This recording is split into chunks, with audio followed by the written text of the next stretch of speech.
Hello friend, welcome back to my channel. আজি current এফেয়াৰ্ছৰ জানুৱাৰী 2025ৰ part 2টো লৈ আনিছোঁ। পাৰ্ট 1টো যদি আপোনালোকে এতিয়ালৈকে চোৱা নাই, তাৰ লিংক মই ডিছক্ৰিপশ্যনত দিছোঁ। চ' আপোনালোকে সেইটো নিশ্চয় এবাৰ চাই ল'ব, কাৰণ তাত যিবিলাক কাৰেণ্ট এফেয়াৰ্ছ ইনক্লুড কৰা হৈছে, যিবিলাক ডিছকাছ কৰা হৈছে, সেইবিলাক আপোনালোকৰ বাবে নিশ্চয় হেল্পফুল হ'ব। চ' আজি এই ভিডিঅ'টো কেইবাটাও কাৰেণ্ট এফেয়াৰ্ছ ইয়াত ইনক্লুড কৰা হৈছে, যিবোৰে আপোনালোকৰ বাবে ভেৰি ইম্পৰ্টেণ্ট আৰু হেল্পফুল হ'ব। গতিকে ভিডিঅ'টো শেষলৈকে চাব বুলি মই আশা ৰাখিলোঁ, আৰু ভিডিঅ'টো যদি সঁচাকৈ আপোনালোকে ভাল পাইছে আৰু আপোনালোকৰ বাবে হেল্পফুল হৈছে বুলি ভাবিছে, তেনে লাইক এটি কৰি দিব। চ' আহক আজি এই ভিডিঅ'টো আৰম্ভ কৰোঁ। চ' কুৱেশ্যন 1টো চাওঁ। What is the rank of India in the Global Fire Power Index 2025. So, Global Fire Power Index 2025 প্ৰতিবেদনৰ মতে ভাৰত কিমান স্থানত আছে? তাৰমানে ইয়াত সোধা হৈছে যে এনেকৈ অপশ্যন দিয়া হৈছে 4th rank, 2nd rank, 6th rank, 5th rank. So' এনেকৈ কিছুমান ৰেংকৰ কথা কৈছে। চ' ভাৰত কিমান স্থানত আছে? ভাৰত আছে অপশ্যন এ হ'ব ইয়াত কাৰেক্ট, 4th ৰেংক, 4ৰ্থ স্থানত ভাৰত এই গ্লোবেল ফায়াৰ পাৱাৰ ইণ্ডেক্সৰ 2025ৰ প্ৰতিবেদনৰ মতে ভাৰতৰ স্থান হৈছে 4ৰ্থ। চ' আমি গম পালোঁ এই প্ৰতিবেদনৰ মতে ভাৰতৰ স্থান কিমান? 4ৰ্থ। চ' আমি এতিয়া চাম প্ৰথমত কোন আছে, ছেকেণ্ডত কোন আছে, থাৰ্ডত কোন আছে, সেইখিনি আমি চাম। এই গ্লোবেল ফায়াৰ পাৱাৰ ইণ্ডেক্সৰ যি প্ৰতিবেদন আছে, সেইমতে ফাৰ্ষ্ট ৰেংকত আছে United states of America. America যুক্তৰাষ্ট্ৰ প্ৰথম স্থানত আছে, ছেকেণ্ডত আছে ৰাছিয়া, থাৰ্ডত আছে চাইনা। চ' কেইখন কাণ্ট্ৰিৰ ভিতৰত এই প্ৰতিবেদন প্ৰস্তুত কৰা হৈছে? সেয়া হৈছে 145 কাণ্ট্ৰিৰ ভিতৰত গ্লোবেল ফায়াৰ পাৱাৰ ইণ্ডেক্স 2025 প্ৰস্তুত কৰা হৈছে। এতিয়া আমি চাওঁ কুৱেশ্যন 2, অন হুইচ ডেট পৰাক্ৰম দিৱস চেলিব্ৰেট? কোন তাৰিখে পৰাক্ৰম দিৱস পালন কৰা হয়? চ' সেয়া হ'ব অপশ্যন এ কাৰেক্ট, 23 জানুৱাৰী তাৰিখে পৰাক্ৰম দিৱস পালন কৰা হয়। কিয় পালন কৰা হয়? কাৰণ সেইদিনা নেতাজী সুভাষ চন্দ্ৰ বসুৰ বাৰ্থ এনিভাৰ্চাৰী হয়। গতিকে সেইদিনা সমগ্ৰ দেশতে, ভাৰততে পৰাক্ৰম দিৱস হিচাপে পালন কৰা হয়। এতিয়া কুৱেশ্যন 3টো চাওঁ। Who has taken oath as the 47th president of USA? America যুক্তৰাষ্ট্ৰৰ 47 নং ৰাষ্ট্ৰপতি হিচাপে কোনে শপত গ্ৰহণ লৈছে? চ' ইয়াত অপশ্যন এ কাৰেক্ট হ'ব, ডনাল্ড ট্ৰাম্প। তেওঁ আমেৰিকা যুক্তৰাষ্ট্ৰৰ 47 নং ৰাষ্ট্ৰপতি হিচাপে কোনদিনা?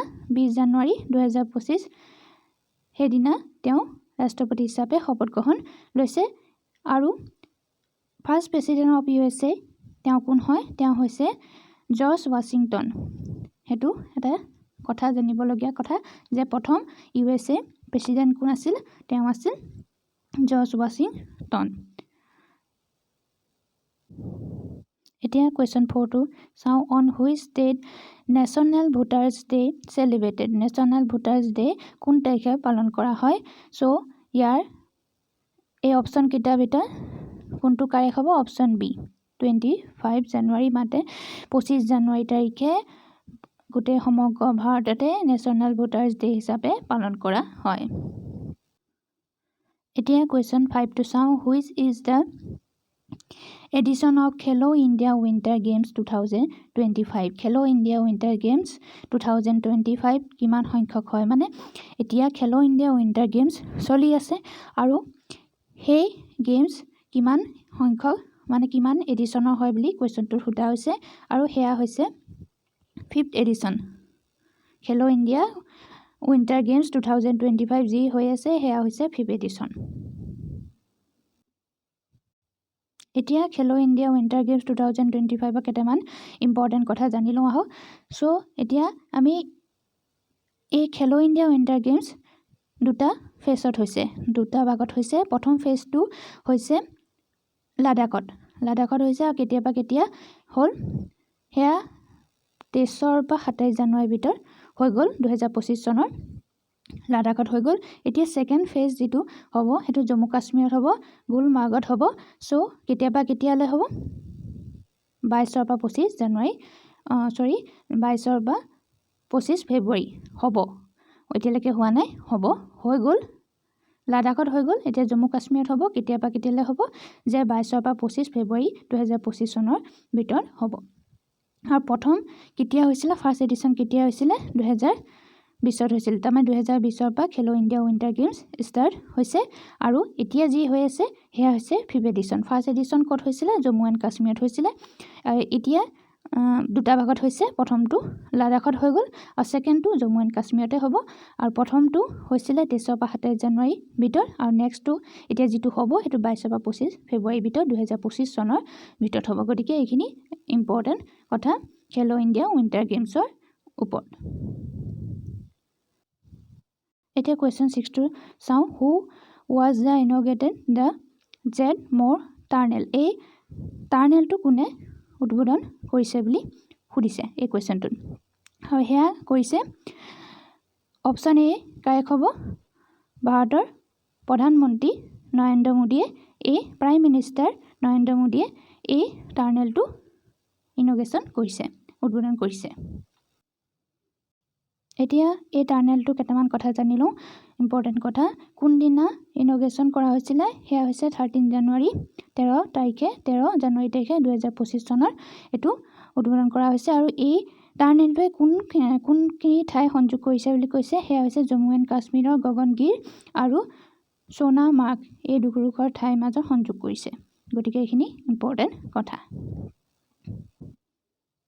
চ' কুৱেশ্যন 7 টো চাওঁ on which date Republic Day celebrated in India এইটো আমি সকলোৱে জানুৱাৰী কোন তাৰিখে গণতন্ত্ৰ দিৱস পালন কৰা হয় সেয়া হৈছে অপশ্যন এ 26 জানুৱাৰী তাৰিখে 26 জানুৱাৰী তাৰিখে সমগ্ৰ ভাৰতবৰ্ষতে ৰিপাব্লিক ডে চেলিব্ৰেট কৰা হয় এতিয়া আমি ৰিপাব্লিক ডে 2025ৰ কেইটামান ইম্পৰ্টেণ্ট কথা জানি লওঁ এই 2025 চনৰ গণতন্ত্ৰ দিৱস কিমান সংখ্যক আছিলে 76 সংখ্যক আছিলে 76 আছিলে আৰু ইয়াৰ চিফ গেষ্ট হিচাপে কোন আহিছিলে ইণ্ডোনেছিয়া প্ৰেছিডেণ্ট মিষ্টাৰ প্ৰভো সুবিয়ান্টো তেখেত আহিছিলে মুখ্য অতিথি হিচাপে আৰু ৰিপাব্লিক ডে 2025ৰ থিম কি আছিলে সেয়া থিম আছিলে স্বৰ্ণিম ভাৰত বিৰাসত और विकास আৰু এটা ইংলিছত ক'লে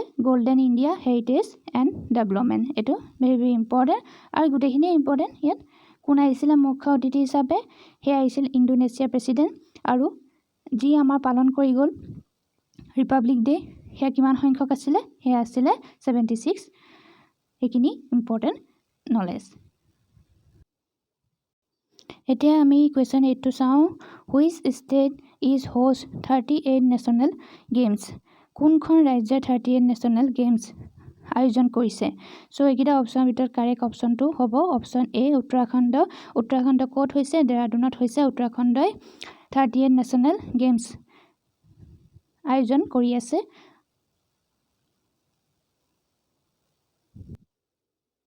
এতিয়া 38 নেশ্যনেল গেমছৰ কেইটামান জানিবলগীয়া কথা জানি লওঁ আহক চ' এয়া উদ্বোধন কোনে কৰিছে প্ৰাইম মিনিষ্টাৰ নৰেন্দ্ৰ মোদীয়ে কৰিছে আৰু কেতিয়াৰ পৰা ষ্টাৰ্ট হৈছে সেয়া হৈছে 28 জানুৱাৰী 28 জানুৱাৰীৰ পৰা আৰু কেতিয়ালৈকে চলিব 14 ফেব্ৰুৱাৰী 14 ফেব্ৰুৱাৰী 2025লৈকে চলিব আৰু এই 38 নেশ্যনেল গেমছৰ থিম কি হয় গ্ৰীণ গেমছ আৰু ক'ত হৈছে উত্তৰাখণ্ডত হৈছে উত্তৰাখণ্ডৰ দেৰাদুনত হৈছে এই নেশ্যনেল গেমছ চ' এইখিনি আছিলে 38 নেশ্যনেল গেমছৰ ইম্পৰ্টেণ্ট কথা চ' আজিলৈ ইয়াতে শেষ কৰিছোঁ মোৰ এই কাৰেণ্ট এফেয়াৰ্ছৰ পাৰ্ট 2টো আশা কৰিছোঁ আপোনালোকৰ বাবে এই ভিডিঅ'টোৱে আপোনালোকক নিশ্চয় হেল্প কৰিছে চ' যদি ভিডিঅ'টো চাই ভাল পাইছে লাইক কৰি দিব আৰু চেনেলটো যদি এতিয়ালৈকে ছাবস্ক্ৰাইব কৰা নাই চ' প্লিজ ছাবস্ক্ৰাইব দিছ চেনেল আৰু এনেকুৱা নতুন কাৰেণ্ট এফেয়াৰ্ছৰ ভিডিঅ' আগলৈ আহি থাকিব গতিকে ভিডিঅ'টো আপোনালোকে ভাল পায় যদি লাইক কৰি দিব চেনেলটো যদি ছাবস্ক্ৰাইব কৰা নাই প্লিজ ছাবস্ক্ৰাইব কৰি ল'ব